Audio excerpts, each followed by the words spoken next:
en desarrollo social y trabajo como investigadora en el Instituto Cubano de Investigación Cultural Juan Marinello. Específicamente, abordo las temáticas de infancia y juventud. En este sentido, el tema de la presentación se aboca a la temática de las desigualdades en nuestra línea de trabajo sobre dicho grupo poblacional. Para poder encuadrar la presentación, es decir, el orden que voy a tener en la conversa, primeramente voy a hablar el nexo entre cultura y desigualdades, entendida la cultura más allá o que trasciende lo artístico literario para comprenderla como un conjunto de sistemas, significados, valores, es decir, de una visión socioantropológica, fundamentalmente sociológica. Vamos a ver entonces la pertinencia y la actualidad que tiene el tema.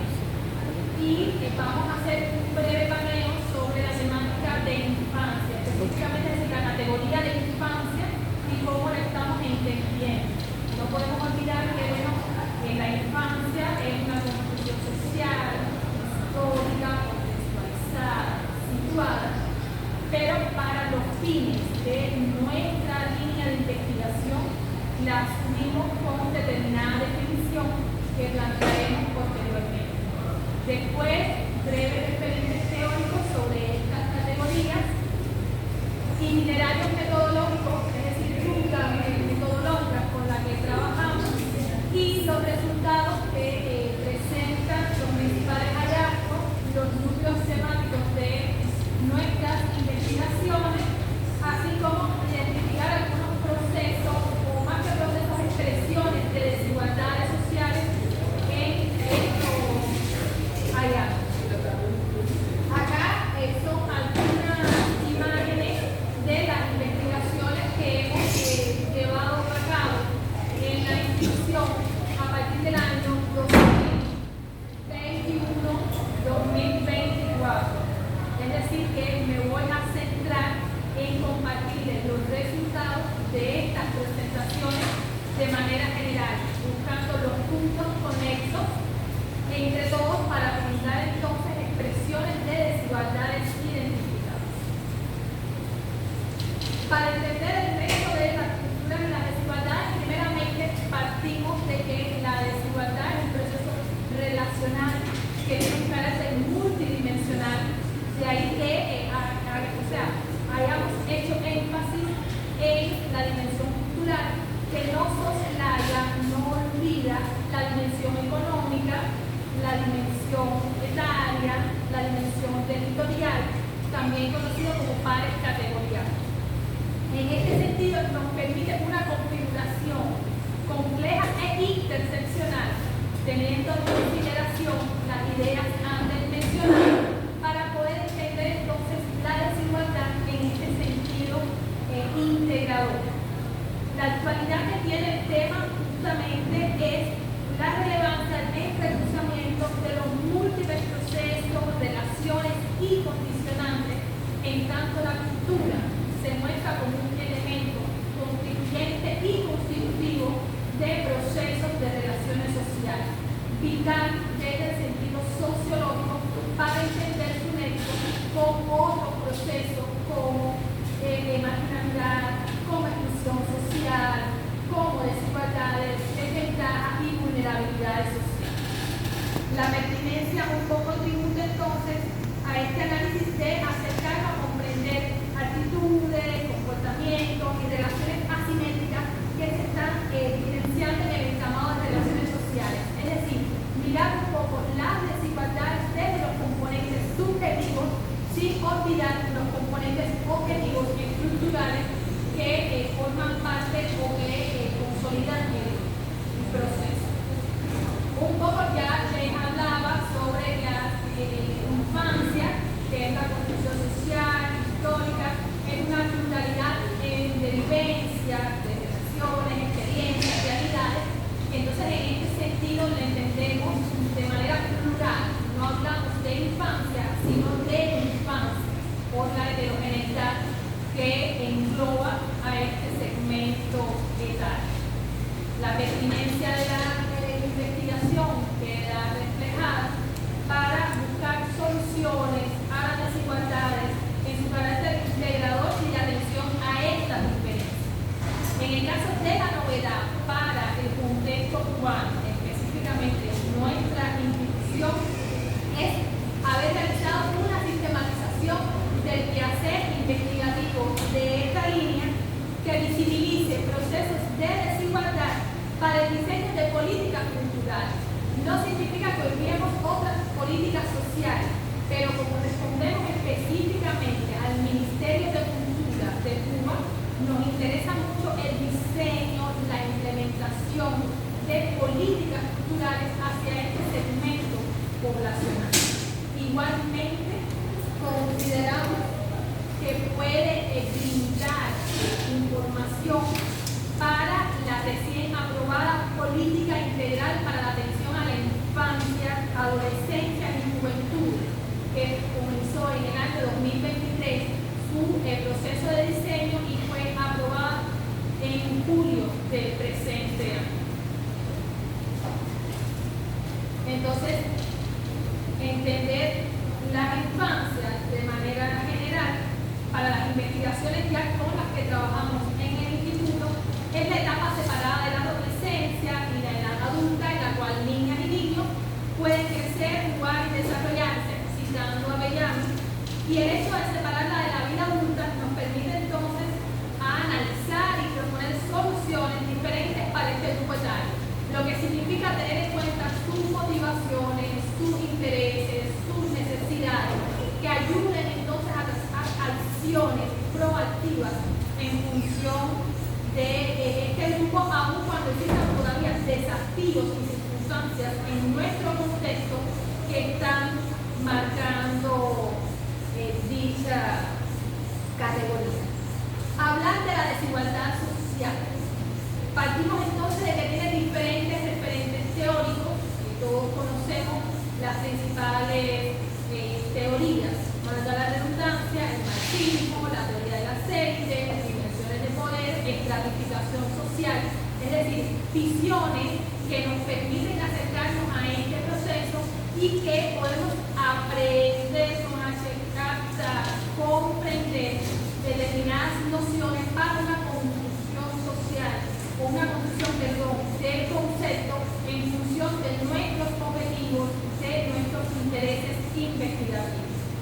Ya hablaba de que también es un proceso integrador que engloba múltiples dimensiones, las que están reflejadas en pantalla, y por lo tanto volvemos a la idea de que es multidimensional y le entendemos entonces para nuestras investigaciones llevadas a cabo como ese fenómeno que involucra y articula aquellos elementos objetivos, subjetivos, que van a implicar una asimetría, disparidad y que ubican en condiciones de vulnerabilidad y desventaja social a los individuos, en este caso a las infancias.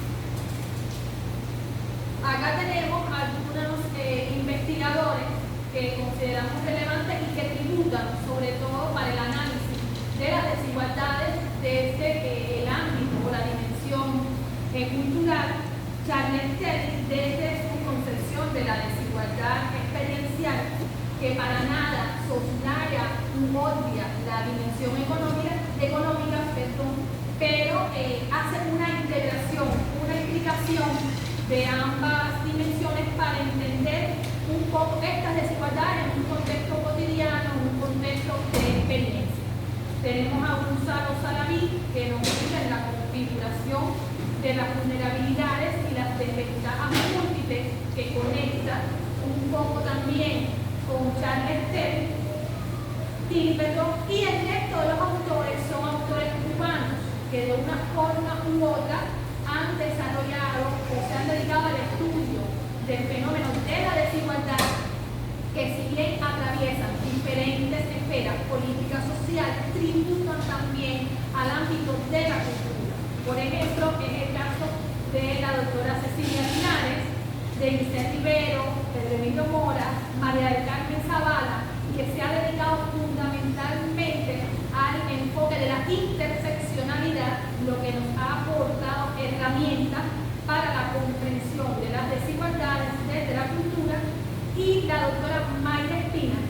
lo que entonces a su vez también en este complejo de ideas, nociones que ofrece, nos permite entonces un análisis de estratificación social, de desigualdades económicas y recientemente sobre nuevas, pudiéramos decir, clases que están emergiendo. Acá los principales núcleos temáticos, estoy parando muy rápido o estoy parando, ¿ven? Los principales núcleos temáticos, es decir, temas de las investigaciones van en este sentido, es decir, el consumo cultural en articulación con las prácticas cotidianas, por eso citábamos a Charles Steele con su desigualdad experiencial, desigualdades y vulnerabilidades sociales, y en tiempos de COVID-19 el acceso al conocimiento por parte de las infancias. Para nadie es un secreto que el proceso de enseñanza-aprendizaje en tiempos de COVID sufrió modificación, hubo una reconfiguración de ese proceso a partir del uso de las tecnologías y del sistema de teleclases empleado en Cuba. Los enfoques metodológicos, bueno, la perspectiva metodológica mixta, estudios exploratorios analíticos, por eso son estudios de caso, no vamos a generalizar para todo el contexto cubano, sino en determinados territorios donde trabajamos y las técnicas o métodos empleados para ello. Fueron infantes escolares fundamentalmente en territorios en situación de desventaja social, es decir, en el municipio fundamentalmente de La Habana Vieja.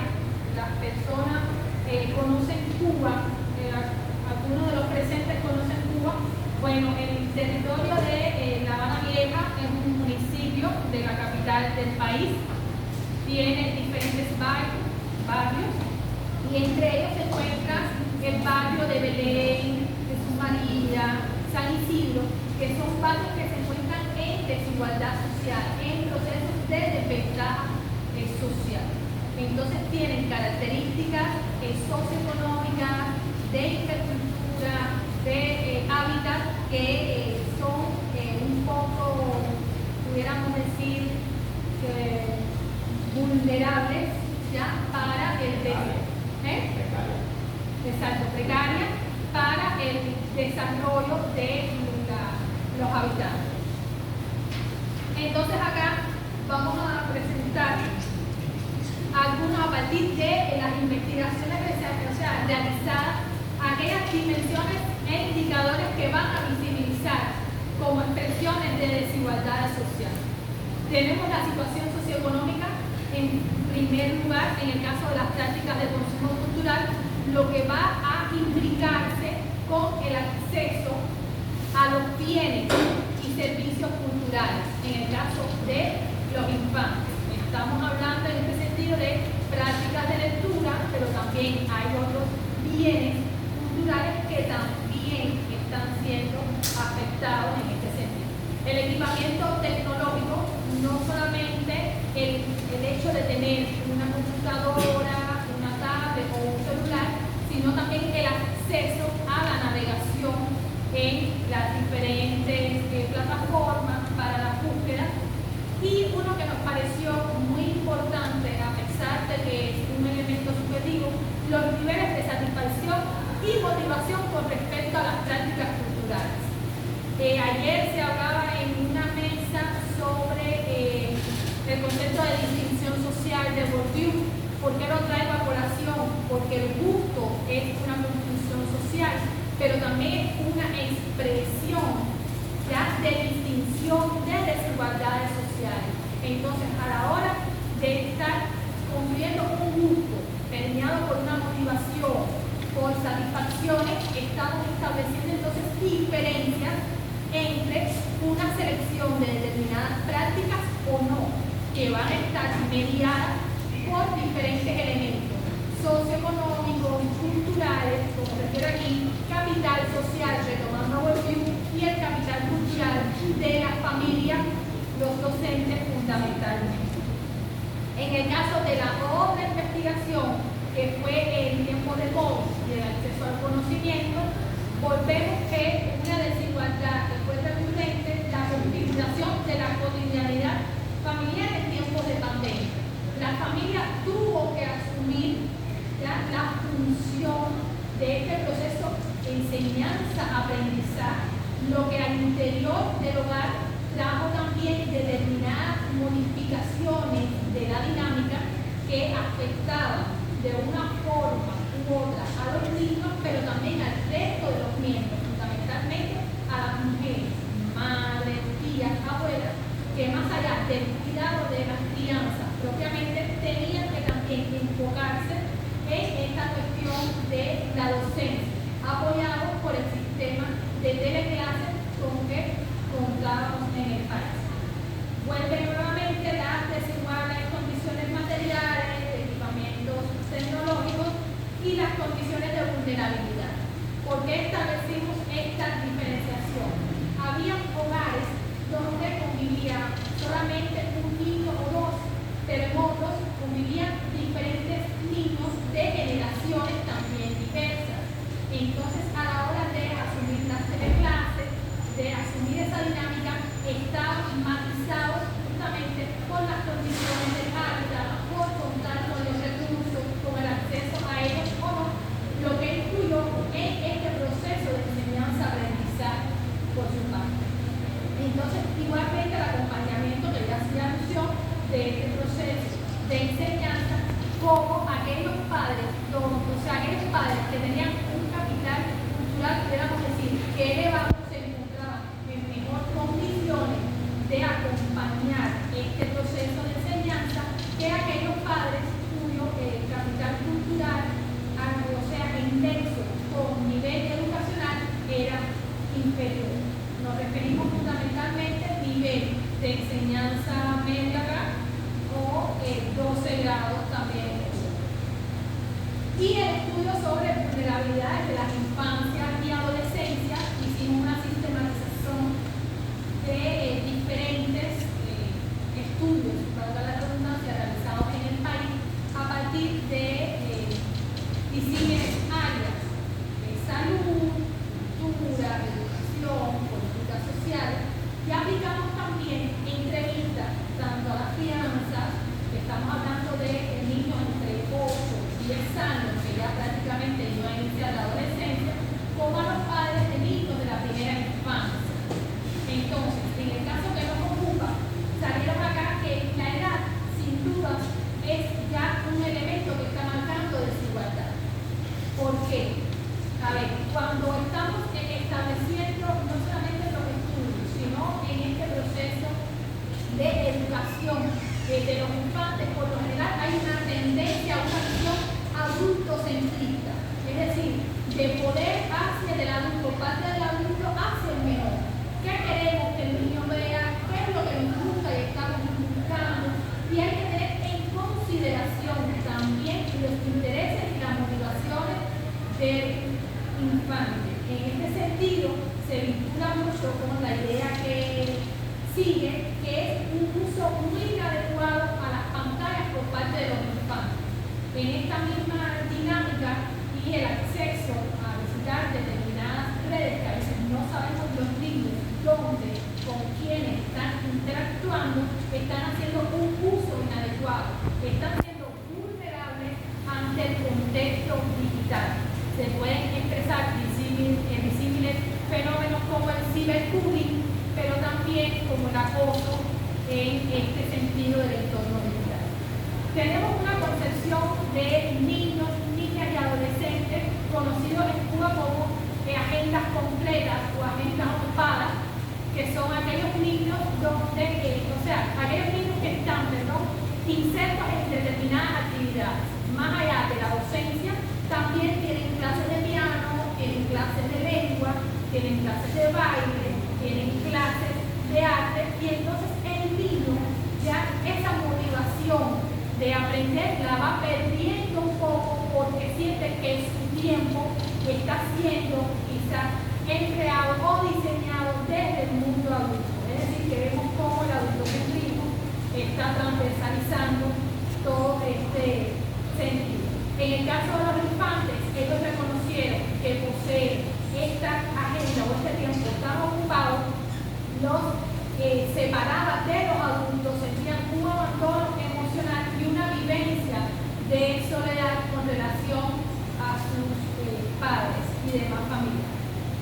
Entonces, 4 componentes que logramos identificar en estas investigaciones: el subjetivo, que ya lo dirá él, que conecta con los procesos de significación, con lo simbólico, que a su vez está permeado por lo generacional y que se articula todo ello con las cuestiones culturales objetivas que están de una forma u otra influenciando.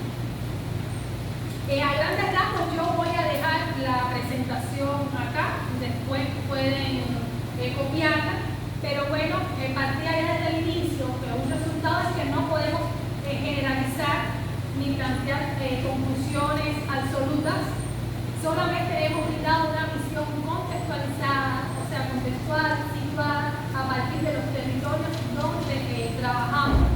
Hay una articulación entre la dimensión generacional y la cultural y la necesidad justamente de continuar enfrentando estas visiones autocentristas, ya sea en el ámbito familiar, en el ámbito docente y desde la propia academia. Y es una demanda, un llamado que siempre hacemos en nuestro contexto a continuar consolidando el diálogo entre academia, decisores de política, ya sean sociales, culturales, para el diseño e implementación de acciones proactivas en estos segmentos poblacionales en pos de erradicar los procesos de desigualdades sociales en los diferentes niveles y grupos en los que se encuentran.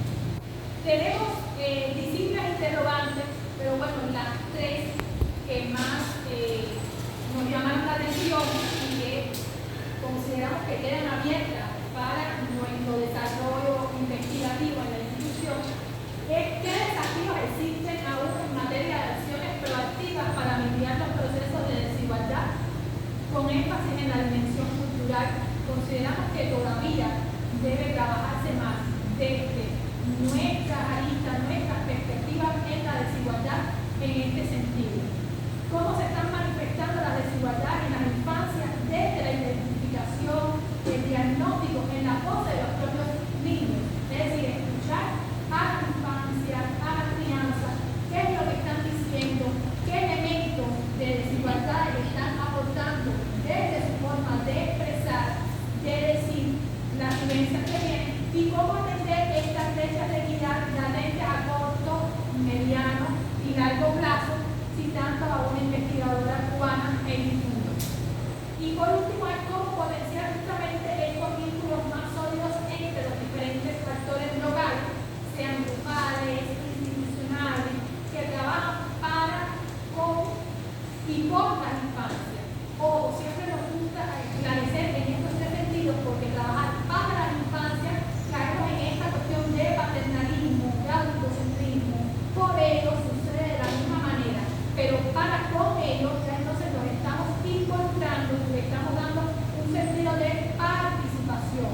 No entendida la participación solamente como la movilización, sino que también sean capaces de poder expresar, de crear, de diseñar en diálogo con el resto de los adultos. Es un proceso complejo, pero bueno, para ello se pueden utilizar determinadas herramientas, sobre todo proyectivas, como decimos en Cuba, y similares talleres de participación, educación popular, que ayudan justamente a este proceso. Y bueno, todo en función justamente de erradicar aquellas intersecciones de asimetría establecidas con padres categoriales como el cambio generacional, acceso a bienes culturales, el territorio y la situación socioeconómica. Tenemos algunas recomendaciones fundamentalmente para el ámbito de las políticas en nuestro país, que va desde el diseño e implementación hasta incentivar prácticas de intervención sistemáticas y sistémicas. O sea, hacemos las 2 diferenciaciones porque queremos enfatizar justamente en ellas, lograr la mayor articulación y por supuesto, continuar potenciando aquellos estudios abocados a la infancia desde la óptica sociocultural, el tema de los derechos culturales, muy importante, en aras de profundizar más en los procesos de desigualdad e inequidad todavía latentes.